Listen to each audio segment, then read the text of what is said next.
Class, listen. May bago tayong student. I-welcome niyo siya. Wow, transferee. Ay, ang gwapo. Hi, I'm Jack Rodriguez. Alam niyo ba mga tabalita ko? Top 1 daw yun sa dati niyang school. Ay, wait talaga. Ito pa rin sila ni Barbie. Hala, mukhang may gerang magsisimula ah. Okay mga anak, sagutan niyo to. Solve for X. Ate ko, bobo ko sama. Diyos ko, ako din te. Kaya na yun ni Barbie. Ma'am, X is equal to 3. Tama. Very good, Mr. Rodriguez.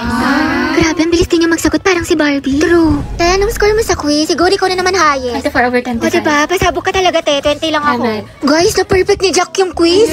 Ay, Jack, ang galing mo naman. Prayer reveal. Kaya nga, ano sikreto mo? Ate ko, may kumakalaban na sa'yo. Payag ka nun. Pero parang bagay sila. Totoo, nakahanap ng katapat si ante. Guys, nakapag-review na kayo. Gogi, kinakabahan ako sa recitation. Sakit nga ng tiyan ko eh. Uy, Barbie, hello. Good luck sa recitation mamaya. Galingan mo. Sige, thank you Ikaw din. Good luck. Salamat.